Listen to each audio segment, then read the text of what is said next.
just announce the title. A ver si va a ser un juego de palabras. Mejor cuatro. Yo con lo que hacen fue como el escrito de las cosas. Ah, ¿sí? Mira vos. Just really loud? slow us, Mikey. Yeah.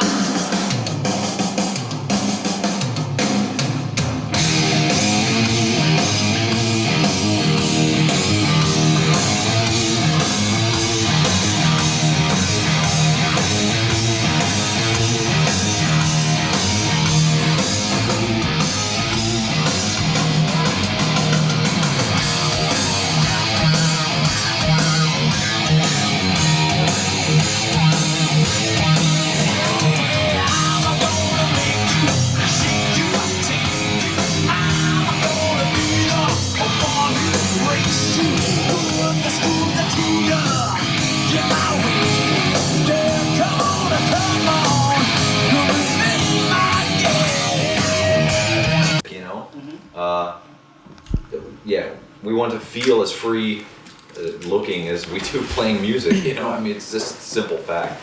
It's just fucking hair, you know what I mean? Or it's just not hair, you know? Wait till you see the other guys.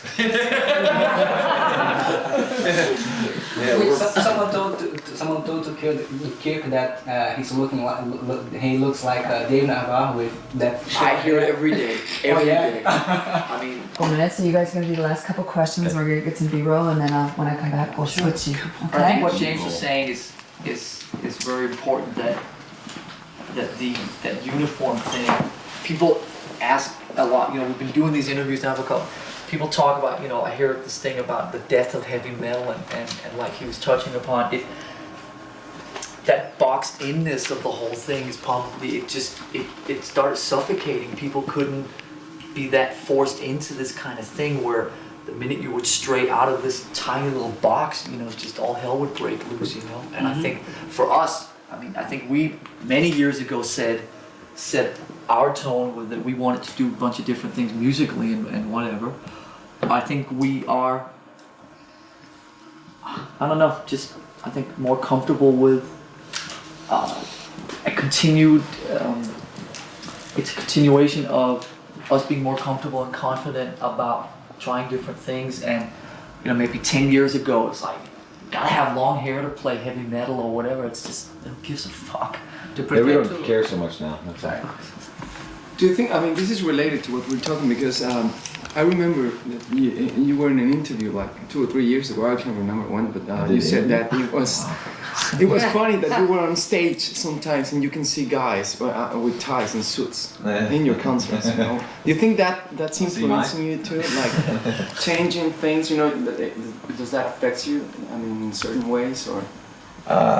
Was it good or bad that there was a tie out there? I mean, it's just a weird thing, you know, that... Yeah, it doesn't fucking matter, is what I guess we're trying to say. Inside is, you like all kinds of music, you don't have to look a certain way to like a kind of music. I mean, it does happen, you know, you walk into a jazz club, you see, you know, guys with little things here, and you know, there are looks that people like to associate with, but, you know, it's just, like I was saying, it's just hair, or just, you know, it's no big fucking deal, man. I also think, I mean, you can't discount age. I mean, when you get older, I think you give a shit less about some of that type of stuff. And, you know, I mean, anybody, do you look the way that you did when you were 19 right now? I mean, it's like because you're in the spotlight or something, you know what I mean? It's like people expect you, you know, these things about, you know, or they always discount aging. I mean, you know what I mean? It's just, aging is a natural process.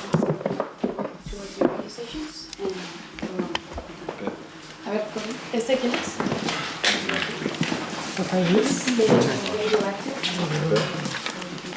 What does the word radioactive represent to you? Just say anything that comes to your mind about the word radioactive. Thank you very much.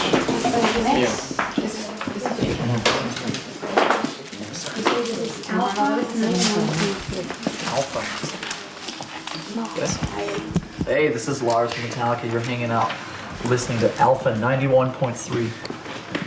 Ta-da. What city? Mexico City. Okay. Yeah. Oh, it's All you guys from Mexico? yes. Most of us, yeah. We've met before, I know. No. Have we not? Sorry, no. You've been interviewed. Hi, this is Lars from Metallica. You're hanging out listening to WFM 96.9 in Mexico City, and our new album, Metallica, will be coming out in early June. So, My favorite comics? Yeah. My favorite comics these days are adult comics. Underground comics, adult ones. Like a lot of the early Zap comics and Weirdo comics and comics with a lot of adult themes. Yeah. That's what I'm reading nowadays. As far as like collectible, older comics, I love the old EC horror. I think I'll always be collecting comics for the rest of my goddamn life. Something that I'll never lose my fascination. that's cool. It is.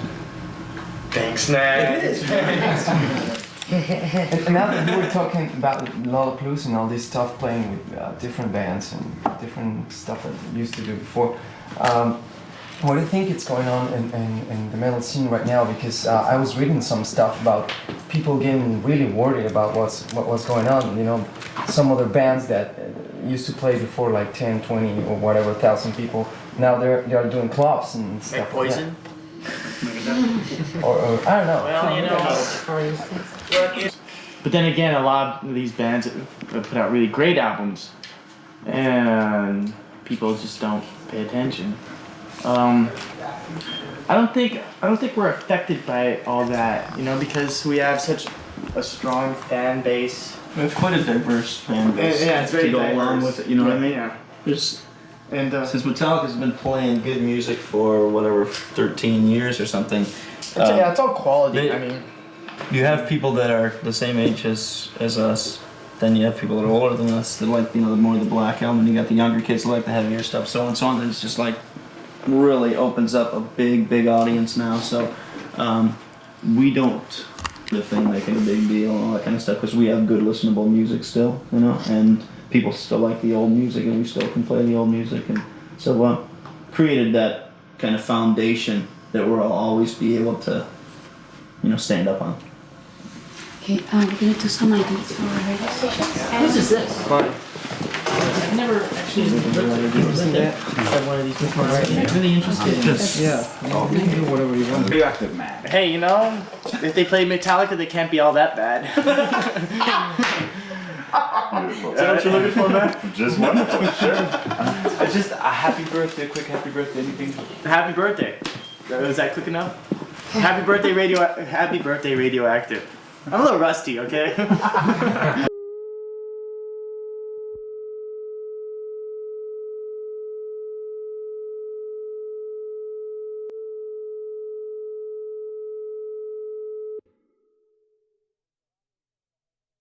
Magazine. There was a big thing in the whole thing. Rock Tank, hot mama. Tank was the featured kind of guy that they were following around and stuff. Think Oh, about he was the cool dude. Now it's over. Pay attention to Mario. She's on case. Latin American press is full of rumors, and one of them is that there's some kind of an outtake album coming out before this. Was that just really for fans, or is there something? Oh, There's that's the fan That's can. the fan can. It's called the fan can. It's you have to be a member of the fan club. We've been trying to come up with things for the fan club that was like exclusive, just for them, and so basically there's about an hour's worth of outtakes on the CD that puts us in some pretty silly. It's not like rockin' tunes, the 40th take of some rockin' tune that you're never gonna hear again. It's like total silly, broken down Jams. machine and silly comedy comments. Reasons to not like us, Yes. basically. What do you have to do to be a Metallica fan and get that? You have to join the fan club. Yeah. Join the fan club, then you'll be eligible to buy Right. a fan can. It's also it's pretty silly, naughty. Yeah, it is. You have to pretty much just be something really- special for the fan members. That's all. So what does make this June album? Is it a double album like the rest of the rumors have been saying? Is it a single album? What is it? It's squeezed very snugly onto one disc, from what I can tell. The new record is on one disc, yeah. But it is, we basically went around to try and find out how much you can actually put on a CD. It's kind of interesting that you get different answers from each territory. So we kind of had to go back and forth and get real answers. And when they realized that we were actually talking about, I mean, some of the fades are going to have to be accordingly, not literally, but there was a point where we might actually be over, and depending on which songs that we had chosen and stuff like that. So it's 76:30 is what we can put on, and it'll probably be within 30 seconds of that, the way it's sitting right now. So there you go. Pretty wacky. 76:29. Did you pick certain songs because they fit? Not because they fit time-wise. No, they fit, but it might have. Let's say that they had. We had some troubles in America. In America, they were saying 74 minutes, and the 14 that we had right now wouldn't have fit on a 74-minute CD.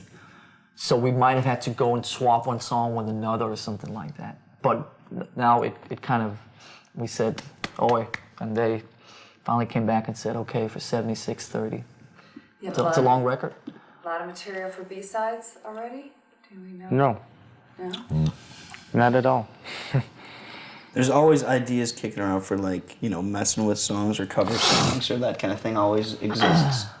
Every once in a while it'll show its head and we'll talk about some song out there, not necessarily a heavy metal song from, you know, earlier heavy metal band or something like we've done in the past, but some there are no more Diamond Head songs to record. We've done them all. Some weird ones that you wouldn't. They have to reform and write some so we can cover them. Yeah, you get Diamond Head. Just write our own Diamond Head songs. Oh wait, we've been doing that. I think the problem right now is time. So if we get some time to go and fiddle with something, there's some things like Jason's saying that we've kicked around, but the hard thing right now is finding time to actually do it. Right now we just want to finish this record, so we'll see what happens. Got a couple of silly things and a few. It's always there. Couple things lying around that we could jump on. Okay, so you've been touring, working with some of these songs for a long time. What's the oldest idea that ended up being a track on this album? Whoa. Whew. One that they haven't heard, I think. The Mama thing. Yeah. Probably the oldest one. And when was that born? Boy, that was born, let's see. When was the end of what's her name? Give me more to work with and I'll help you. First letter? Okay. That's when that appeared. That would have been about summer of 92. Okay, then. June 92. I'm really good with dates and time and things. Well, that all comes out because this is... The human calendar. There's right there. That's why we Any date you want, whatever we have for dinner. That's why he's here. June 4th of '87. Ask him. Do most of these songs come out of when you're on the road? They come out of... Are they... Most of the riff stuff I think has. Yeah, And, a lot of the riff stuff tapes have, A lot of Kirk stuff are done on the road. A lot of Kirk stuff is hotel room. is drunk hotel riff 10 times in a row. A Walkman in my hotel room with Pig me Nose on 12. me playing guitar at 5 o'clock in the morning, being barely able to talk, let alone play guitar. That's why the songs are so cool. For a half hour, the same riff on one tape. No, wait. Wait. Most of that stuff was tour. There's quite a bit that's actually came up while we were writing too. There was actually the one that occurred during goofing around in the studio setup. The first time ever we actually had a song that came out of a jam for us, which was the last song we wrote. A jam in the studio, no less. Yeah. So it's kind of that was unusual for us. We don't write when we're on the road, but the ideas are flowing. You know, come from stuff on the road, and then we'll sit down, me and James, a couple years later, whatever, and then go through it. So it becomes almost like what would you say, like a weeding out process? Like a formula and a kind of we literally cherry picking. We sat probably for about 2 weeks at my house. 2 weeks at my house, and just went through tapes. I got like 12 tapes from Kirk or something like that. We had to listen to Singapore. Had to. Singapore. And then the next thing is Santiago or something. Then there's 12 riffs from Santiago or something like that. So the first part of the songwriting process is just listening and weeding out. And we sit and make little notes and give it name nice, each nice, riff. We nice name little each riff, names. that's Like Plod, That's the fun Clown part. riff, Plod. Thud. no, Circus Riff. Circus 2. riff. part 2. ST. Which I still don't know which one that is. We'll show you later on camera. Thanks. Delirium has said it. So you covered a lot of ends of the earth, and you went to Mexico, amazing dates. You went to Argentina, you went to Chile, you went to Brazil, but Brazil is almost as big as the United States. It's huge. There are other cities to play. Haven't been to Venezuela or Colombia or some of these other places yet, Costa Rica. Is there any chance that on this next tour will you hit those first 4 again for sure? I mean, we would probably play Colombia. We'd Well, like we to play can. everywhere, that we possibly can. But For as far as obvious the ends coming together to make it happen, there's a lot of factors that have to, get the green light or whatever in order for things to come. There's so much planning and so much things that have to take place. It's not just us. It's like we can sit here And say, we want to play A, B, and C, but for instance, I know we were talking about playing in Colombia, and I know that there were some problems when Guns N' Roses were there. So a lot of it has to do with things that are out of our control. I mean, we obviously are known for wanting to go and play everywhere and most of the time succeeding. And I think in Latin America next time around, we will go in with the same approach of wanting to do that and seeing what will happen in terms of what doors will end up being open to us. Because sometimes, like on the last one, we had planned out Caracas and whatever, Bogota, and these different things, right, that we never got to do. They were on the thing 3 months ahead or the schedule 5 months ahead or whatever. But when the time came closer, 6 weeks from the date, things had, some kind of political things or whatever had reared their head and made us, beyond our control. That happened that we weren't able to make those dates happen, and we don't cancel too many shows. The only shows that we've ever canceled really were because like when James got burned or when the trucks would freeze up. I wanted to still play, man. Puerto Rico, we know you did. We were going to play Puerto Rico, but there was a typhoon like or 4 something. feet. There was so much rain. It was unbelievable. There was, we just couldn't. It was physically impossible. In Sweden one time, the trucks froze up. They could not go anywhere with the equipment in them, so we had to cancel the gig. Those kind of things are why Metallica cancels. Not anything that's really our control. That's not really. Yeah, I've gone on stage with 102 temperature. Wow. Jeez, only because I didn't want to have the guilt of having to call a show off because I was too sick. I would rather play the show, and I have. I think you'd rather just play shitty for a bunch of kids. Yeah, exactly. Then not at all. Then not at all. Okay. Yeah, all right, whatever. Okay, so we have Good ones. Did you do that cockhead over there? Who else would have? You were performing at any time to whatever you were supposed to be, even if you were supposed to be the cutting edge metal band, or you were supposed to be what everybody else was following. You were just doing what you had to do. But a lot of bands do identify themselves with the metal scene. Do you think that how is metal changing? What's the future of metal for those who identify with it? Boy, that's quite a question. It's experiencing quite a lull, because of all the other things that are out there. It seems that so many different hybrids are coming out of crossovers of, different crap and everything. And the things that seem to be popular, right now anyway, a lot of that stuff confuses the crap out of me. I don't understand why, some of it does what it does, some real bad stuff. Some really things that are just like the song. It's like people don't care about writing a cool song right now or something sometimes. Some of the... they just wing whatever on the shittiest guitar they possibly can find in some old stomp box, and people are buying it. And some of that's... I don't know, the guys in metal and stuff seem to be still the guys that are into the technique and into the... really learning a lot and being really true to their shit and everything, more than just the grunge guys that are into making a lot of noise. I think what happened, which is that metal kind of got got kind of stagnant, and it really was, I think, experiencing a lack of new creative things that were going on. And I think that's why a lot of people got kind of bored with it, because it was just rehashed ideas of what other bands were doing. And I think, I really do believe that a lot of people kind of got bored with it because there was nothing new happening. And I think that the couple of bands that do come out with new things and breathe fresh air, people take note of it, but I think to a large extent, a lot of the stuff in the 80s and stuff just kind of disappeared up itself. Do you know what I mean? Because nothing creatively was really going on with it. And I think I do believe that a lot of people had to have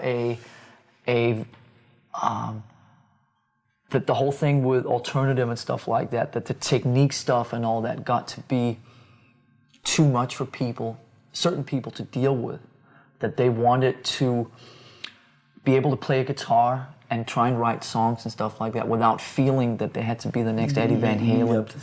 And I think that once people, the Cobains of the world and stuff like that, went out and proved to them that you didn't have to be a guitar aficionado to play guitar, that it could just be an instrument that you could write songs with and stuff like that. I think a lot of people I think could really identify with that, and it really inspired a lot of people to try new things, where the metal thing had always been so technique oriented, and I think that turned a lot of people off. So some of the more interesting things that are happening now in metal are bands who have like embraced a lot of this new technology. A lot of bands who have like used the industrial type of thinking and used it in a heavy metal context. I think that's some of the most exciting stuff. It's not really crossover, industrial to metal, metal to industrial.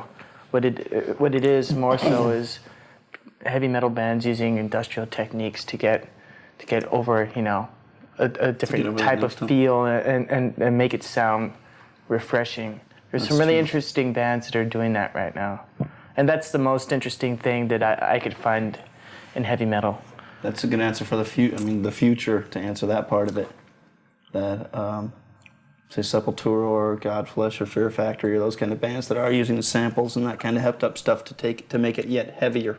Metallica, say, made it this heavy with Damage Incorporated or whatever the fastest, gnarliest songs you could think of. They came to that point of heaviness. Now Sepultura and these guys are taking it that much heavier. They're not, coming back. They're taking it up faster and heavier and picking up the pace even more so, and that's kind of the future of really a lot of busy, hard driving electronic things and stuff. Anything new incorporated into the production of this album that's different for you guys? You're obviously not bored. Yeah, we've, instead of going forward so much with the electronical stuff, it seems we've gone backwards to amps and like analog. Why is that amp popular?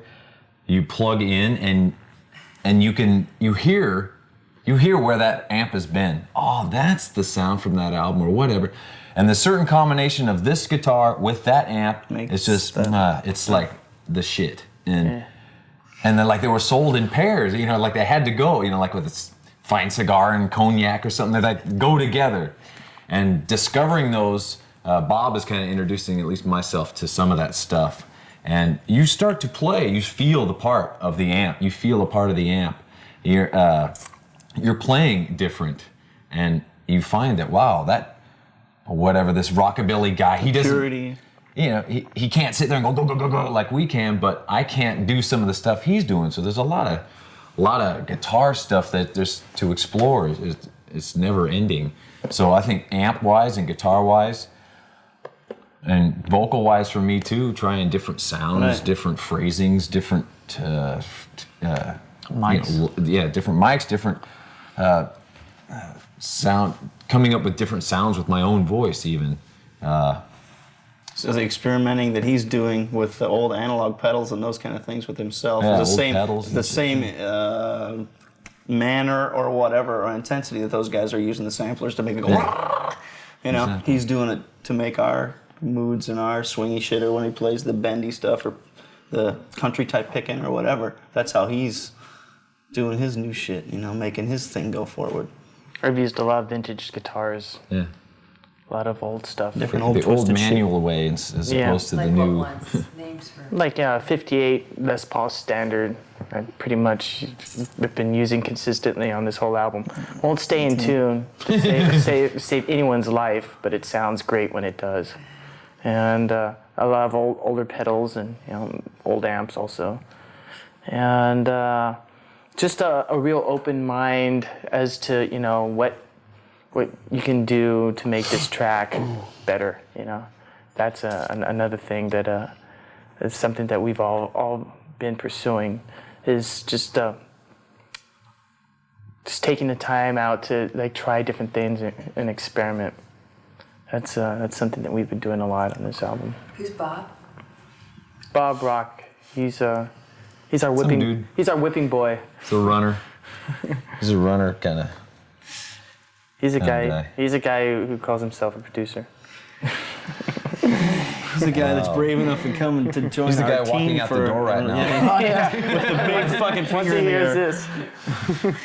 And to wrap it all up, do you think that those fans that you've been out playing in front of have influenced this album? You think they've got something in there when you go into the studio? You got some of your fans in there with you? Is their reaction and how they react to what you do, or their energy, or whatever? Does it influence you? In the studio? Yeah, when you. There weren't any fans in the studio, were there? There were a few in the studio. Yeah, there's a couple. Did you Oh, literally, and or- better even? Do you take like the energy of the live, whatever, into Well, the studio with you? We did a tour before we started work on this album, and the kind of the concept, that summer tour. Some of the concept behind that was to just kind of get the feeling of playing live and feeling that energy, and it like whipping us up and getting us excited before we actually go into the studio for however long it's been.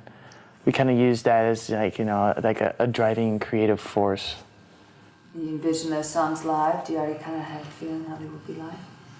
We played a couple of them at Donington and that Tuck gig, and it felt good to play them live. It's always an exciting feeling to play a Nervous song. excitement. Yeah, nervous. You're playing the song too fast, but still you're just You're fucking playing it, nobody's heard it yet, and you just want to show off. So fucking that is our new shit, man. You're shoving it down. You're really like You can got it, like you're it. going, eat it, baby. After playing this, certain songs upteen thousands of times, it's really nice to play something new on stage, and it's really nice I was to. looking at the set list going, oh, it's coming up. Yeah, Really get yeah. excited. Yeah, it's a good thing to have that that fresh sort of energy you get with playing a song that you haven't played. The crowd's in a whipped up frenzy, and then you gotta play some new song. They're like, ooh, Totally attentive. They don't want to miss anything. What the hell's going on with okay. this? Then back to the other song. All right. But as far I'm thinking about them and that kind of thing, I don't know. Like when you're in here doing it, actually, maybe for me personally, I'm sitting there playing the part onto the song. I can't say that I'm thinking It's about. more looking Can't say I'm thinking inside. about what the kid's gonna think of it. I It, think it's. it more comes from We inside. really tried. I mean, I think on this one more than any other time so far, just because of what's happened leading up to this. But each song, we really apply our own thing. Each one has its own mood and cool character and all that kind of thing. So whatever sound he chooses out of that certain guitar and that certain amp, an old pedal makes that sound on the guitar. Then I'm going to try to meet up with it with my sound to make it cool. Gracias. Gracias. Hasta luego. We'll see you there. Hasta la orgy. Thank you.